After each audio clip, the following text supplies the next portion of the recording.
actually want to explain more about our business. People who don't know about what nurture your business loan, nurture and get your business loan, want to know their ideas, what they feel about that. Out of all the three people whom I've talked to, you will forgive me, I use a lot of we because of the team. So normally when I give talks, I say we. So I talked to three people. All the three, one, they did not know about even the company. They didn't know about the loans we are offering. But these are most willingly to start up a business, all the three. And we learned that all the three, they kept on advising us that now, you know, the approach is good, but now if you continue, sometimes that there are a lot of crooks in Arua. They will pick money, they set up a business, they keep on taking in someone's business, then after picking the money, you will keep on going there, and then they start telling you stories. So we learned that what we're doing is actually good. We only need to put up a little backup on whatever that we're doing. Because we don't ask for assets from people, the asset is the business that we're starting together with the clients. Have we changed our business model campus? No, we are gradually improving it. What do you plan to do before our next class is to make sure that whatever that we have learned, plus what new lesson we are going to learn today, we put it together for the great progress of our business. Thank you. Thank you. Yes. Evening or afternoon? Evening. Yes, everyone. I did talk to some of people, but I had students who came for internship. So today we were doing orientation of the students, to be with them for a place. But I learned something. Some of them were asking me, sir, how much can we pay? So I realized there was also some opportunity for me to make some little money for students who are coming for internship. So that is one thing I really learned as one of my revenue streams in business. Thank you. Thank you. Like Oveni Manuel here, I own events. My weekend was busy in business. I didn't talk to many. There was one person who actually began the talk, so I took advantage of that. She found us doing some work, and by the time she engaged me, she said she knew this was my signature, because by the time she went to the venue, I'd done some work on Friday. So she wanted to know who the person was. So when I showed up, she was like, I knew this is your handwork. Then I engaged her more, and she gave me some of her views on how to grow the business. And in one of the things she actually said was, my team works well, but I should be gender inclusive. It's like I work a lot with boys. I have boys I work with. And I usually have ladies on the finishing day to just deal on a few light things, because my business, the foundation is heavy. Carry a lot of equipment, and we set it and we work overnight, the previous night before, the night before the function. So usually I prefer boys because they complain less, we work hard, we can push ourselves hard. Girls come and put flowers on top and others. So she gave me that view. She's like, if you could have 2 or 3 more ladies help, it will have that balance. Have you changed your business model canvas? I've actually revised it many times, not changing, but polishing. There are some assumptions I had which I'm cutting off, and it's working well for me. What do you plan to do before our next class? I've not hit the target. I said I wanted to finish the book before today, but I couldn't, because from Friday up to yesterday we were still working things out. So it's the thing I want to do, to finish before we get to the next. Good evening, members. Good evening. My name is Yago Adnan, the African Super Limited. This time I interviewed only 3 people, but the aim was to know if they are specialized on growing crops or rearing animals. But my findings I got these people are doing both crop production and the animal production. So they are like doing mixed farming. So they encourage me to reach them, to give them the knowledge, especially on animals, because they are getting the one for crop.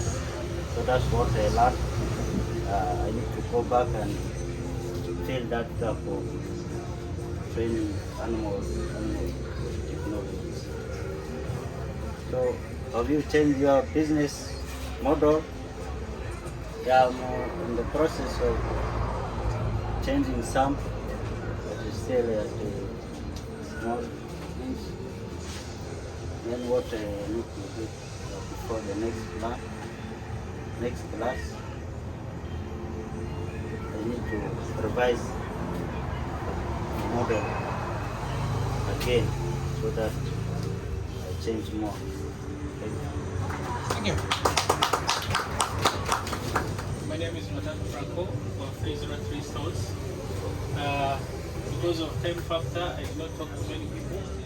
This time I chose to talk to one of my workmates who did not know about my business. You know, because of things you normally sometimes keep your things private. But this time I saw him as a potential, target client. So I was like, let me talk to him. He's one of our field managers. When I shared with him, he was like, why did you tell me a long time ago? And what he did, he said we should drive there. He drove there, and he actually bought for himself and for the wife. That was interesting. So what he told me to do is the branding, the name. And from the people that I talked to earlier, it's the same problem that I think I have. So it's something that I will fix from the advice that I got from him. Have I changed my business model purpose? I think yes. I'm trying to see money, when I talk to people, which is interesting. And what do you plan to do before your next class? There's the other book that I have not also finished. The session is coming to an end on Friday. I need to finish it. So, thank you. Thank you. Evening. Good evening. So title here. I think last week the challenge I have faced is most of the people I work with, I have two ladies. When people come in, they look at them, they are young, yes, and then someone will despise, like they can't. Can they do it? So, I don't know, I think that is one of the biggest things I am facing with most of our clients, especially the men. The youngest lady actually is the one who works on the men's things. So someone can even come and say, I don't think she's the one who made this coat. Maybe you've got someone's coat and you're bringing it here, so it's one of the biggest challenges currently we are facing. And then people are taking advantage of maybe because the girls are young. Someone can actually come and boldly say, this is not the designer asked for. Actually, when it's what they asked for. So they expect you to, because you're young, to, okay, what do you want us to do? So I think we are facing that age gap, and I don't really know how to go around it. People think that people should be grown up to do certain things in tailoring. You should be grown up, or you should be a man to make a suit or a coat. Yeah, I don't have a solution to it. Yeah, so they just have to abide by that. Something that we are changing these days, I take a point to talk to the clients, which I have not been doing, to get their feedback. So I'm trying to get feedback and seeing how better to work with the clients. One big challenge we have, which we are trying to look out for ways, here when you show someone a design, want exactly that same color of material, whether it is there or not, as long as they have chosen that design in those books. Someone will say, I want that exact change, that exact color. So it's one of the biggest challenges also we are facing. So like you try to explain to the person that these designs are there to guide you. You can choose this same design, we can get the material, but it will be different. It can't be exactly that. And someone will say, I want exactly the way it is in the book. And you can't go, some of these materials are from Ghana. You're not going to go there and look for them. So it's one of our biggest challenges. Sometimes you fear to show the people that the book which has the designs, the booklet, because you're like, they're going to say, I want that exact fabric, that color, look for it. So it's also, we don't have solutions to them, to those challenges yet. We are trying to see how to canopy it around, trying to explain. Yeah, we are continuing to explain more and more. Yeah, what do you plan to do before next class? There are some clients that I have been hearing to get their feedback, two of them, but I think I'm going to take a bold step because they will challenge me more. I'm not going to go to these ones that I feel they are my friends, but I'm going to go to those ones that I feel will challenge me, and I've been scared to approach them, so I'm going to approach them tomorrow so that I come when I have spoken to them. Yeah. Thank you. Good evening, members. Evening. Actually, over the weekend, I managed to talk to two people. Not I was engaged in something else when I ended up falling through a discussion concerning my food products. One was advising me, like, if I'm to be making shoes, let me specialize specifically in making shoes, and I leave out the segment of selling out, because that way it will make this work easier. That's what he was suggesting for me. And then he was telling me that because to concentrate on something, one section of the business actually has more value than wanting to run concurrent, and managing it will be a bit so hard. Secondly, another advice I got from a friend in the details of my outreach yesterday in Nepal was I need to expand out my whatever, or I can caution some of my products and give them the other side, whatever. So still it went back to the same discussion with the first person I had. And they also advised me that the prices I put for the shoes whenever I'm selling out myself should be at least more different from the people whom I give the shoes to. But I think I have my model whereby if I give a shoe through someone, I always have a discount I give them as a token. Each and everyone who sells my product, another person, I have a discount. Like for instance, currently my shoes, when I sell them at 45, I'm confident that if you sell that shoe at that same price, you always have, you're assured of your 5,000 and everything. So that's one model which I use. Changing my business module. To be honest, I haven't got, the last 2 weeks have been so tight up that I haven't got time to work on that, but I'm looking forward to work on it. Thank you very much. Thank you. There's this book called Shudo, Fury Night. Yeah, Shudo, Fury Night. It's a nice one. Pick one or two things. Thank you very much. Good evening to you all. Ian from Big Hit. From last time up to now, I managed to talk to a few people. 3, add to the one I had last time. And they were interesting conversations actually. But what I got to learn, first of all, is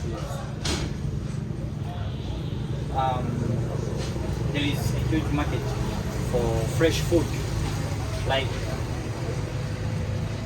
these people I talked to actually happen to be ladies who are working, and most of their weekends they do cook at home, and I realized there is really a big market for fresh food, so we need to so much look into that, unlike in the past where we have been concentrating on food from restaurants, yeah, mostly. Then I discovered that people have been making phone calls to restaurants and these other places, but they had the challenge of delay. Makes a call and then he or she has to follow up with other 2 or 3 calls, so it is something that we need to look into. Then they all really talked about the customer care part. A few things that are categorized under this, like following up. For example, restaurants have been following up how, if they deliver food to them, how was the food and what can they improve. They have not really been doing that, so it's something we need to do. Then what I got to learn is the services Cricket is giving out, they are much needed to the community, but no one knows about the service, so I guess I need to put in so much more energy. So that's it. Thank you. Over the weekend, I met 2 people. When I tried to interview one, I got interviewed instead. Because this person here had been trained in the museum business and he paid a call on the museum. I learned a lot from him. One is about digitalizing my inventory and the catalog. Those are 2 important documents in the museum. If you visit the museum, have a look at the inventory and the catalog. Because he was impressed by the numbering, because I numbered my what?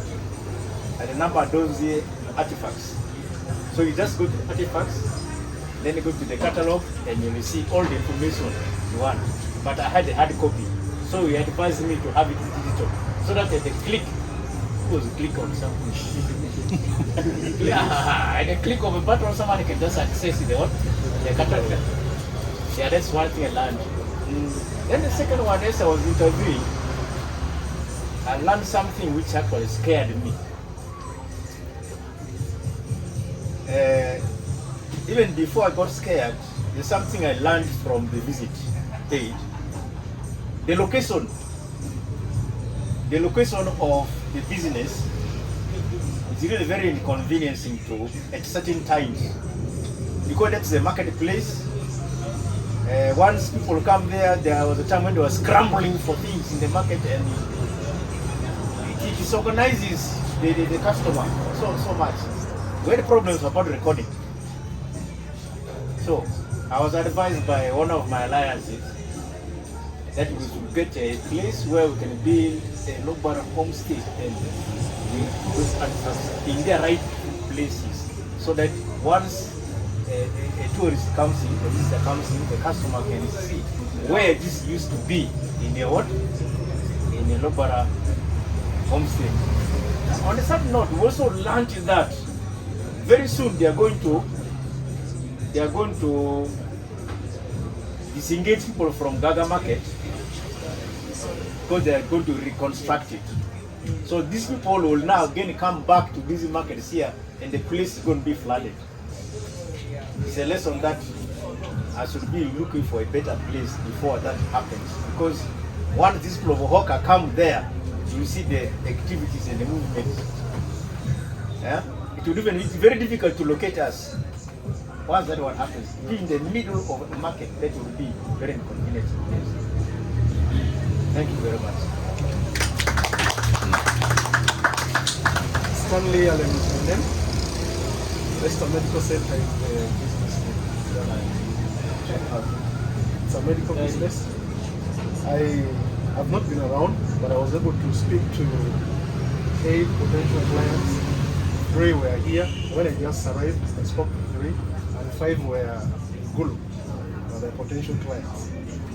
I learned a lot when I had an engagement with all those, but I realized we who are doing, we who are in the medical fraternity who are doing that business, a lot of things that those that are confused from that side that I realized also, the same thing this side. There are submissions that are almost aligned. One, they told me that when they usually get at the reception is not good. So they begin having bad experience right at the time they get into the facility. And then the time they take to see the doctor or the health practitioner, and it's long. You know, one of the reasons that's why these private facilities come in is to, you know, help those who are time bound. Like this man who is a businessman, he might not want to go to a hospital to line the whole day when he has business in running. So he comes, he wants to be served very fast. So the time they take usually the queue to see the doctor is long. And from there to the laboratory, from there seeing the doctor again up to when they leave, it's long. That is 2. Then customer care at the facility. We find out of exhaustion or due to exhaustion, at times we don't mind about customer care. Because you've come to buy drugs or you've come because you're sick, we act like demigods. We don't want at times speak to you for long. We really, there's a very big problem there. You come, you just say 1, 2, 3, you list, after listing, go to the lab. Comes, go to the pharmacy without explaining probably what your problem is, how you got it. Now that I've given you this medication, how you can prevent yourself from getting this very infection that has got you is not explained. That is a very big bottleneck, I think, in our fraternity. Then having a facility as a one-stop center. Also another thing I learned. Sending one person here, go and do this investigation there, do this, come here. By the time this client is moving, it's very exhausting. So we've learned a lot. One is to improve on our customer care. 2 is to reduce the time that a client has to spend at the facility. Thirdly, explaining the client his or her condition. And then probably the preventative tips are also things that we need to work on. These are generally what I had from, what I got from those very people that I engaged or that I interviewed. So thank you very much. That is the little I really have to present. Good evening, colleagues. My name is Rafsanjan Burhan from over the weekend I managed to talk to a few people, but basically focusing on our digital layaway and how best we can bring it out. But in my interviews I realized one cross-cutting issue. Farmers can actually have these things if they wish to have them inputs. But the biggest challenge was the extension support. Most of them were complaining of going into farm input centers, and then they are only given the seeds without the guidance. They are given the chemicals without how to use it. So it was a very big challenge. So as a company, yes, we have always said we will do real-time extension support, but I think it's high time we prioritize it and then clearly explain each and everything to farmers precisely so that they can understand how best to use some of these things. Because chemicals, you don't play around with them. The moment you give a wrong diagnosis or wrong description to a farmer, then at the end of the day, it will not only affect you as a producer, it will come up to people who are going to be the final consumer. So as a company, we are committing ourselves to clearly and precisely explain each and every feature of the chemicals that we sell to the farmers, and then also the inputs on how best they can use them to increase their productivity levels. So we are going to focus more on the last mile delivery of extension support to our farmers. Has our business model changed? No. We are refining it to make it much more better so that it can fit our needs as a company to best serve our clients. What we plan to do before our next class, I think the demo day is almost here, so I think we need to finish up with our business model canvas and let's see how we can start preparing our presentation and all that. Thank you. Who's next? Hello everyone. Hello. I'm Claudia, trainer of Giving Up Solutions, the urban beautician, your home beautician.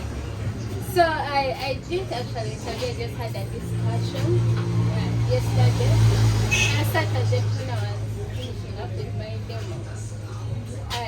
Got this one lady. For her, she was like, "Vegas, no, she can't." Why she stays in that like an apartment, like a flat, so you know those studio rooms. Then she told me their landlord, the person in charge, doesn't want that, but she wants herbs, like herbs for cleaning. She wants aloe vera. Like, how can she do?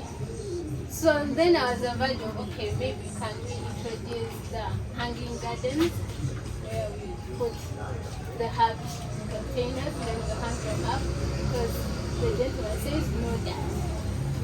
So that is part of a little bit of the innovation. I thought maybe we can venture into to cater for those who don't want to grow vegetables but have like the other herbs who are interested in that. So that's a lesson learned. Have you changed your business model? No? Or just upscaling it? Innovation? What do you plan to do for our next class? I think I just have to finalize with my books. Later I've been busy, but at least the model I have to sit down and fill in so that by Friday I'll be good to go. Thank you. So, over the weekend, I went to little time to interact with someone one-on-one until today when I met one of my colleagues who was telling me, first we appreciate what people do, but people go into gossip or go into giving out money that you don't return back just because you were passed money on the wrong hands. And sometimes it would be okay to work on groups rather than individually. Sometimes group loans are better. For example, when you're looking at empowering communities, or empowering the young people, or let me say a group of people within a given society, it will be easy for you to group them together. That is when you can actually gain their trust because each one will be accountable to another. So that the individual person can easily run away and switch off once. And of course, sometimes you cannot be able to get to the person, especially our colleagues, or let me say brothers and sisters from South Sudan who are refugees here, because we work also with them. And some of the services that we are giving to the caliber of people who are refugees. So someone can decide to leave town and go back to the camp because of the standard of living, which is very expensive here. And at the end of it all, it becomes hard for you to track such a person. So sometimes group loans could work out for you. So that is the only way that you people can be able to account for the little pennies that you give out to people. So it was a very good idea. So I think that our business model at some point will have to change. Instead of serving individual clients, we'll have to look at exploring to serving in groups. Because I believe if we do that, indeed, we'll be able to stand and maybe be bigger and stronger. And so what do you plan? Hey, my book I've not completed. So that is one thing that is stressing me every day. Because single-handedly, from work you have to go home, enter kitchen, do what sometimes the child is disturbing everything. So at the end of it all, it's not find time, but I know the next time that I come here, I'll be able to squeeze some time to finish reading and do all the other assignments that I've been given. Thank you. Thank you.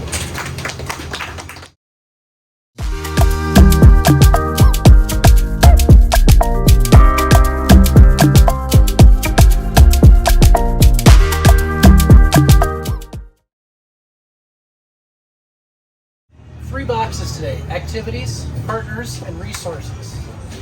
So it may seem like, wow, we squished all this stuff at the very end, but there's a reason to this. Like I said at the very beginning, your value propositions, your customer segments, those are your most important boxes. That's why we spend so much time on them at the beginning. That's why I'm having you do the customer discovery. You're spending so much time on it as you continue. These boxes that we were just talking about, also important. There's a lot of info there, but not nearly as mission critical as the value propositions and the customer segments. Then we did the two money boxes together because they go together. You've got money coming in, you've got money going out, so that makes sense to have those kind of bunched together. These actually do kind of fit together, and this is, as we've moved this direction, this is going to be more of a guess until you really find that product market fit or that customer market fit as you move forward. So your activities, those are the tasks your company must do in order for your business model to work. So it's activities, it's tasks. Your key partners, that's who you're working with to make your business model work. So it could be suppliers, it could be partnerships with other companies. We don't technically consider our customer a partner. I mean, they are in a way because they're giving you money. But this is more, if you're serving customers, you're serving, if you're a B2C business, a business to consumer business, we don't consider that consumer a partner. Or if you're a B2B, business to business company, those other businesses that you're selling things to, you really don't consider those partners. It's really your suppliers. It's the people you're paying money to in order to get those products that you need or those raw materials to make whatever you're making. Resources. Those are the most important things a company must have in order for the business model to work. So you've got activities, those are the things you're doing. You've got partners, those are the people you're working with on the business side. And then you have resources. So those are the things you have to have in order for your business model to work. And so we're going to go through all three of these things.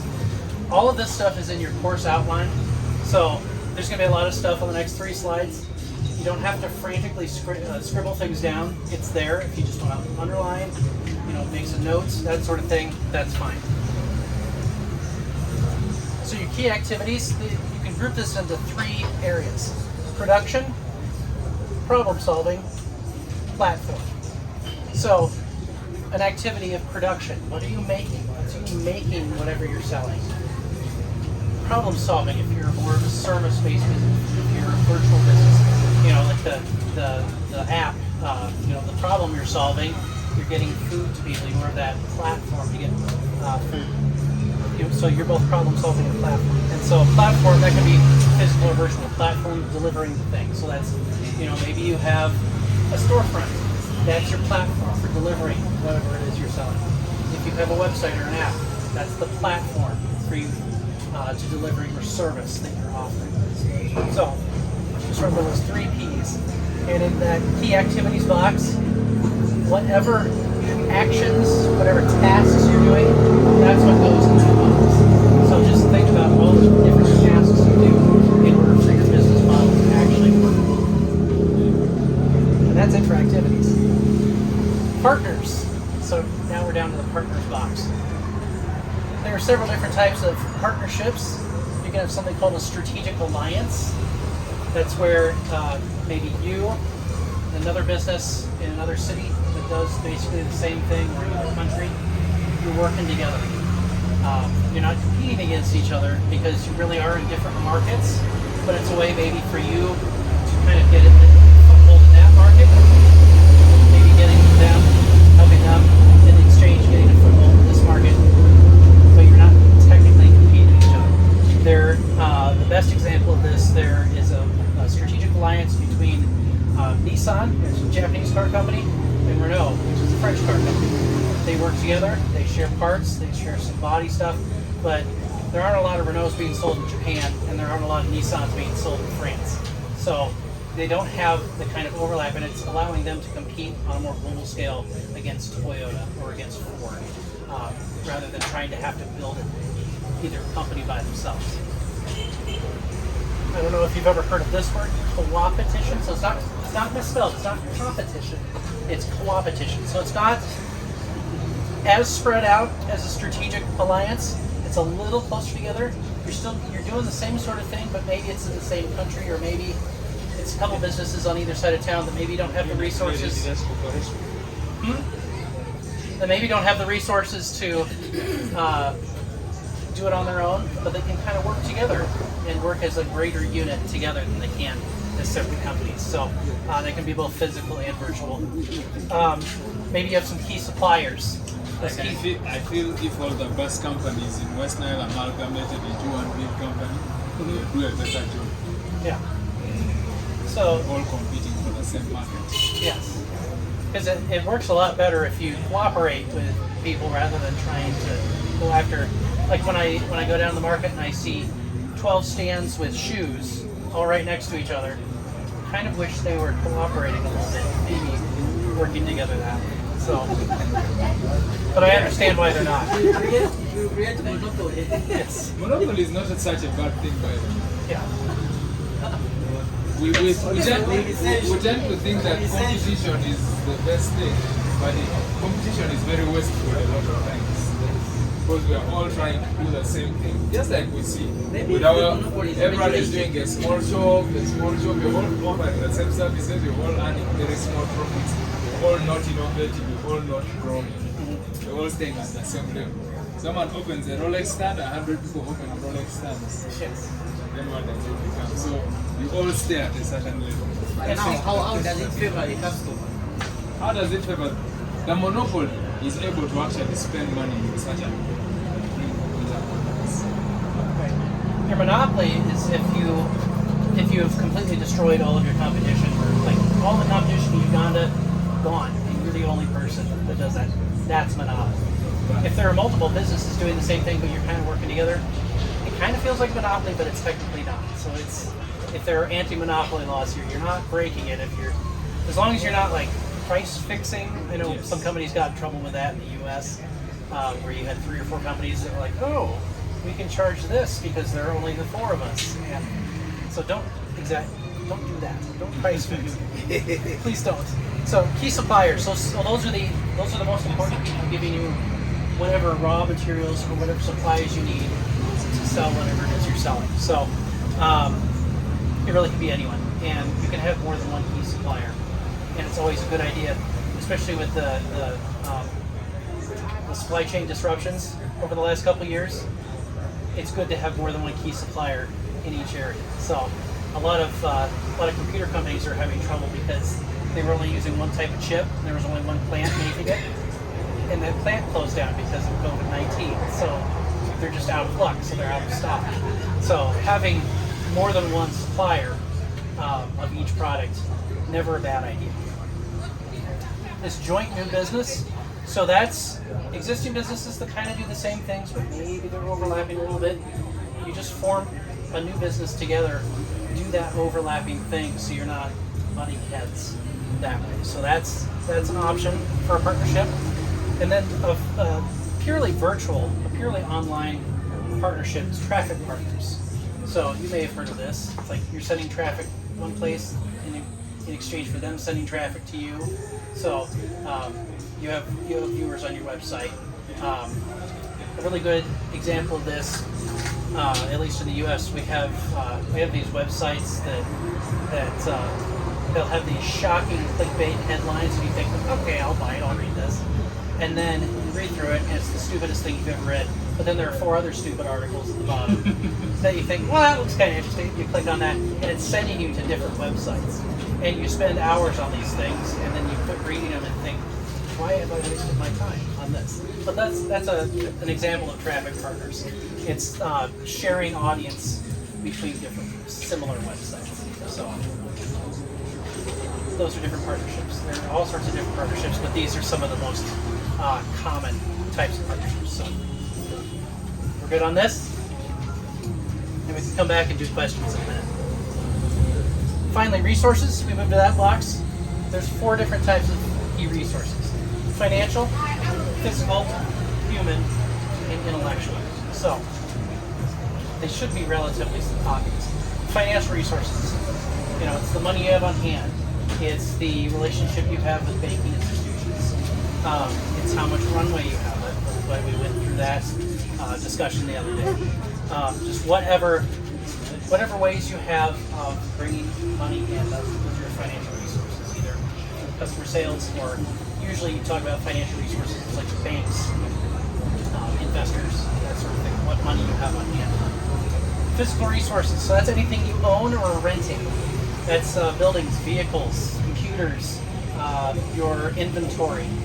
Those are physical resources. Anything you can actually pick up that you have either paid for or you are renting. That is a physical resource. So keep track of those physical resources. Human resources, those are your employees. It's simple enough. It's the people who work for you. Your intellectual resources, so that's going to be things like, especially your branding. I know I heard from someone that sometimes trademarks get a little fuzzy sometimes. There are reasons why people do trademarks, definitely why they do patents. It's one of those things, at least in the United States, where it's very, very heavily enforced. If you infringe on someone's patent, you can be on the hook for a lot of money. So make sure you keep track of your intellectual resources and get whatever protection you need for those. Whatever protection that Ugandan law allows. There are also opportunities if you expect to expand into other countries, check out what their intellectual property laws are, because it's just a good idea to protect yourself if you're going to be moving into other markets. So, financial, physical, human, intellectual. Talk to your neighbors. Consider who your key partners are and what key resources that your specific business needs to survive and grow. Also, it's not up here, but let's talk about it as well as some of the key activities that you're doing as well. Like what you're producing, what your platform is, those sort of things. So, why don't we take 5 to 10 minutes? You can talk with your neighbors. It's going to be a group project. And then we'll have a few people get up and share some of their last 3 docs with us. So, let's take 5 to 10 minutes or so.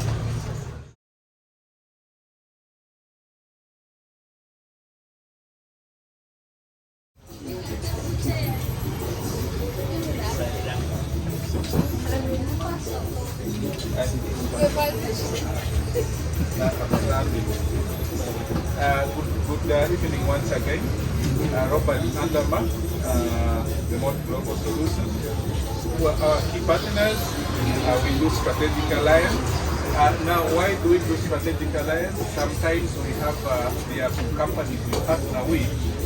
When they have training in Uganda, they can always tell us to go and do the training for them. And besides, I'm also one of the certified coaches of one of the companies. We work with John Maxwell team. Though they are here in Uganda, but sometimes they can have trainings in Arua. They invite us to do the training on their behalf. Brea Trace International, I'm a certified coach, so we also sometimes when they have activities in Uganda, so they contact us, and we're 3 people in Uganda. Focal Point is a training and learning company. They also sometimes when they have work around, they request us to do so. We do the joint new businesses. At our company, we have 2 companies there. There is the Remote Global Solution that does nurturing and incubation. And then we also have Impact Next Capital Lenders. This we use it to get sources of funding. Most cases we survive using Impact Next Capital Lenders. That we also use the money to inject in Remote Global Solutions. Then the business partners, besides me, who owns 40% share, I have 2 other directors. One owns 20 and the other owns 20. And in our company, we left 20% of the shares for future purposes, because we may get more investors who will pick up the 20%.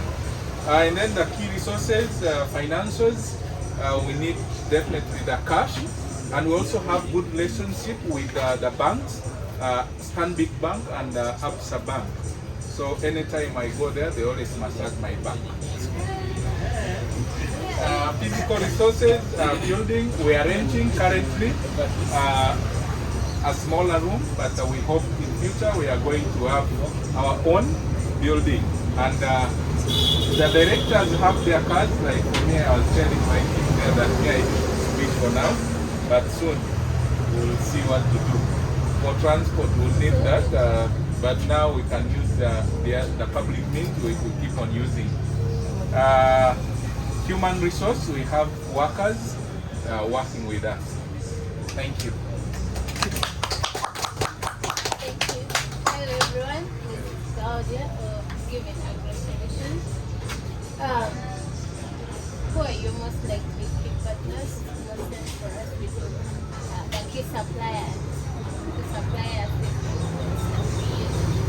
The government, first of all, the seed company, the key suppliers.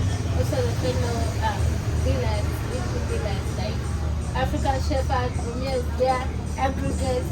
We know we normally share things together, so we supply like each other. If you don't have, you call your neighbor. I need rescue. So most times that's how we do it. Then the key resources, like the production, the inputs that we get from this one, that we get from this company. Then also money, capital, for this goes like the rent, transport, salary. Then human resource, skilled labor. Because most, as I told you, we do urban garden setup. So the people we have need to know that technical people are skilled enough to do it. Even when I'm not around, they have to get to do the work.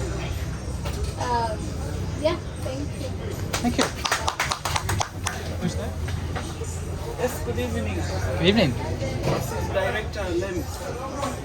Our key partners, first of all, we have the agro input dealers, the ones who sell the seeds, the chemicals, the fertilizers, like Umia, African Shepherd.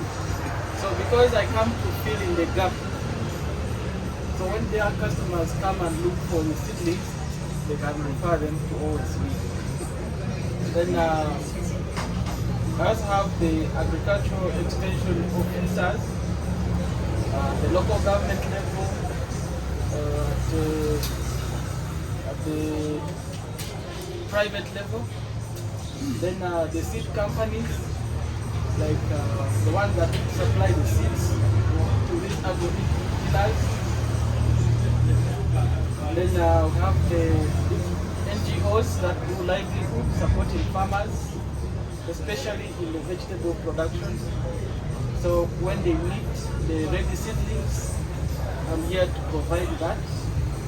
Then the local government, at the district, at the sub-county, even at the parish level. And then the institutions like schools, churches, that want to establish demonstration gardens at their premises.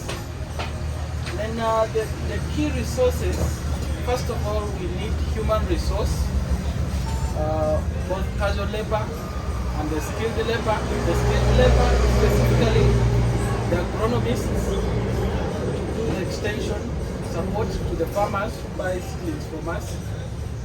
Then we need finances, both cash at hand and also cash at the bank. We also need, as one of our resources, water. Our key aspect there is irrigation also. So for us to do production throughout, we need water. Then we need transport means to do deliveries. Some farmers may not have the means of transport, but they need a seedling so that should be able to deliver to their fields. and also transport to go and do extension. And then we need also building in form of a store to keep some of these materials that we use for production, like the soilless media, the seeds, plus other equipments, agricultural equipments, and also the training hall where we shall be training farmers on how to manage their seedlings, their main garden, for those who come and learn from there. Basically, that for now. Thank you. Thank you.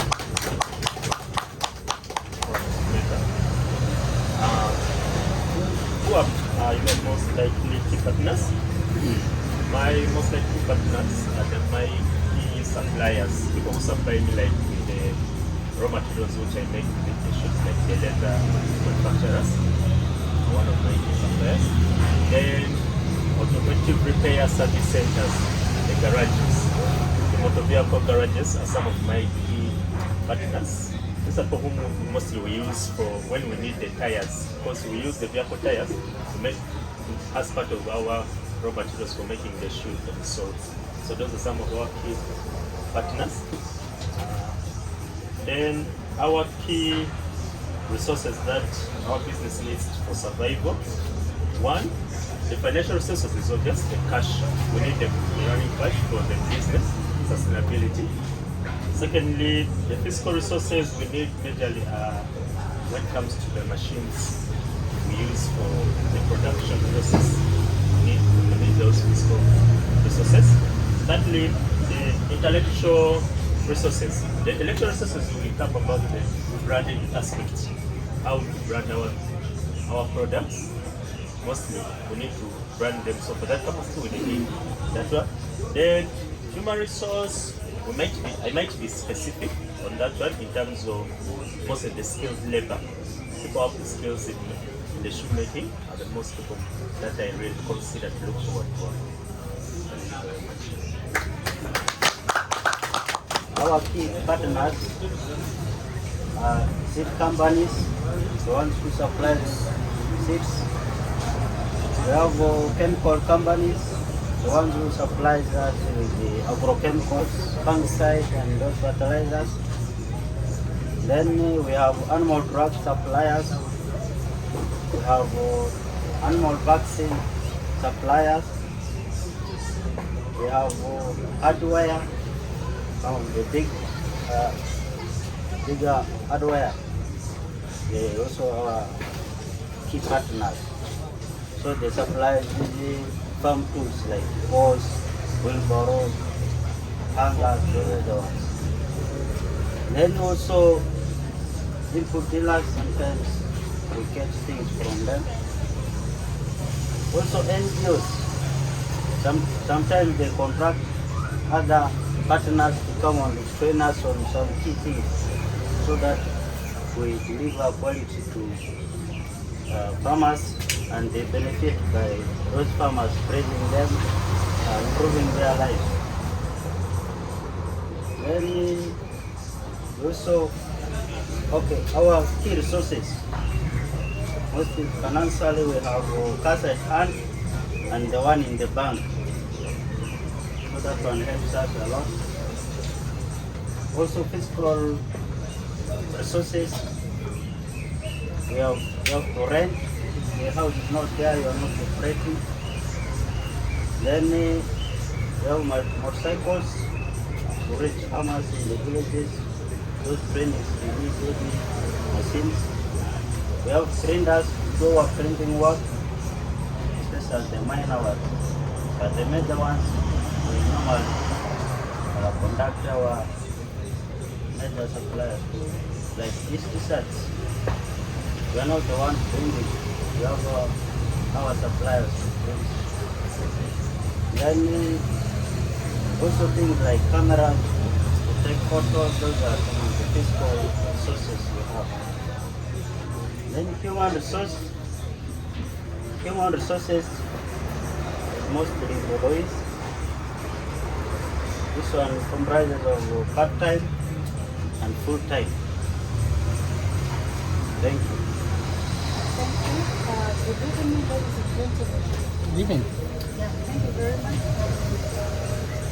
First of all, we are looking at partnership. Very fast. We are all partners to one another. Do you realize that this is already, okay, let me say this sitting has already created partnership for us. Though we are looking at that to our areas where we work from, but we're already partners. And you can already know whom you can approach to get what kind of service. That's why maybe Lion Events can easily get an event to go and do decoration. And my brother Franco can mean to print for us 303 years.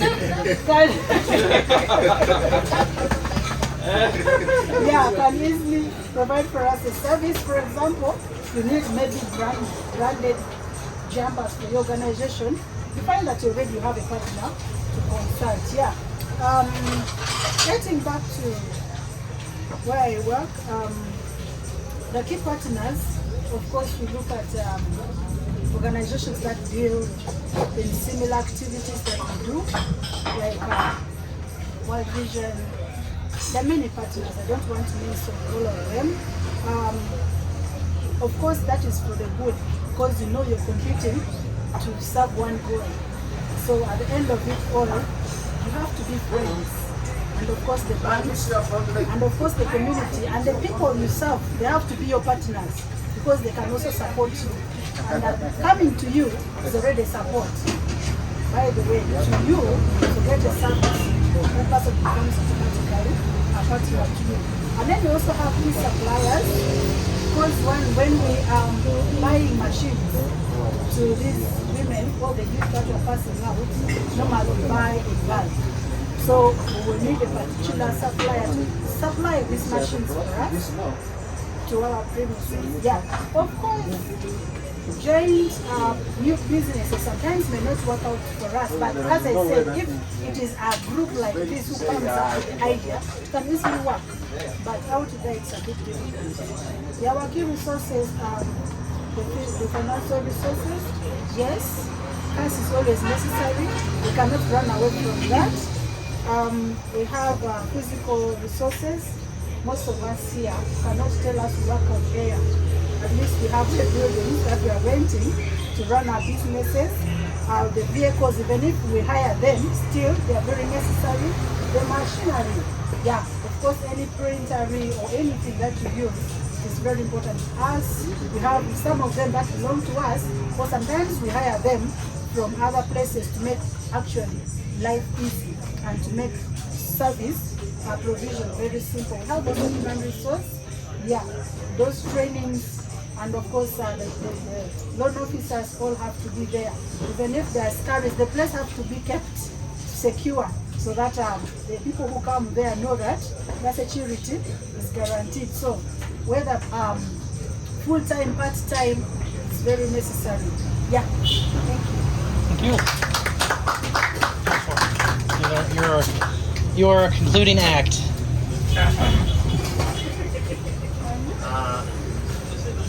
For your most likely key partners, we do strategic alliance. Lado, all around. It's your company. That is our key partner. And also have competition. Uganda National Museum.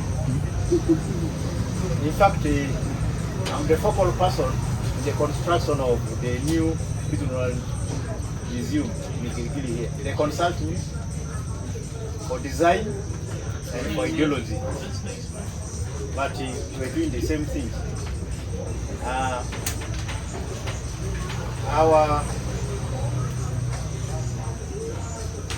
Our key partners, our key suppliers, we have the potters. The potters who make these lubara pots. Not the lubara pots are black. The lure pots are red or brown. I don't know whether people know that. Our pots are rough. The lure pots are smooth. The pots, yes, these clay pots. Yes. We also have the handicrafty shoppers and the institutions of learning. Those are our supply institutions of learning because that's where we get students for internship and for research in our place. Now, what are the key resources? Of course, we have the financial one, money, which will buy and keep others in employment physically. In fact, we need transport to move our resource persons from one place to another, particularly dancers. Because we also were contacted when people want traditional dancers, we know who to pick for what occasion. So we also need the transport. And a human resource, employees. You have someone always in the place, keep the place open. And of course we also need the elderly people who have the knowledge and can deliver. And I think you get more satisfied when you get the type of information I've been giving from an elderly person, someone who is more elderly than me.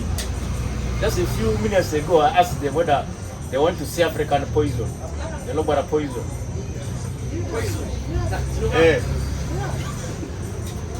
That one it can only be given by somebody who was either a poisoner before.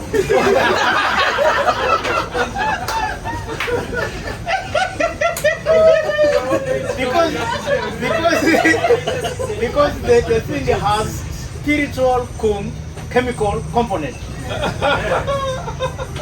We can drink the same thing, but if it was meant for you, it's you who dies. Very strategic. So that is what it means to have human resources. You are a resource person. So that's it for another day. Come to the museum and then you see how it looks like. Thank you very much. Thank you very much. All right. So on that note, it's time to start wrapping things up. At this point, and this is something I've been saying through the entire 2.5 weeks now, these are just guesses until you get this this information confirmed or someone tells you differently through your customer discovery. So that customer discovery is going to point you in the correct direction. It's going to say, yes, your original guesses are correct. That's what your customers want. Or no, the customers are looking for something else that you haven't thought of. So it's trial and error and your network. So talk to the people you're talking to. Make sure you're asking for references to people outside that network. So you get different, you get some different information. And now that we've gone over key partners, consider interviewing your key partners the same kind of way you interview customers. Because sometimes those key partners could become customers at some point. Maybe you're really close to also providing something that they need, rather than that partnership. It could be something bigger than that. So definitely talk to your key partners. Do customer discovery that way. So that's it. That's the canvas. That's all the boxes. So all those of you who have attended every session, you have gone through every single one of the business model canvas boxes. So the details of demo day. So in your course handouts, the last couple pages are essentially an outline of what an investor pitch looks like. I'm not expecting an investor pitch, but I'm kind of trying to guide you in that direction. Because I know a lot of you probably will never have investors. That's fine. The vast majority of businesses never have investors beyond maybe some friends and family who put in a little money kind of to get you going. The vast majority of small businesses are just what's called bootstrap. They're just what you put into it, your profits are being fed into it, they're keeping you going.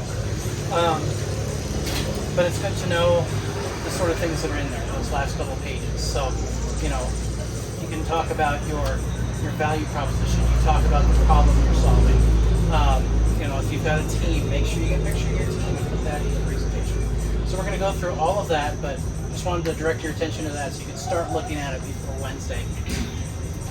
Because that's what we're going to do Wednesday. We're going to do a quick review and the demo day talk. And then Friday, that's it. It's demo day. Everyone's getting up.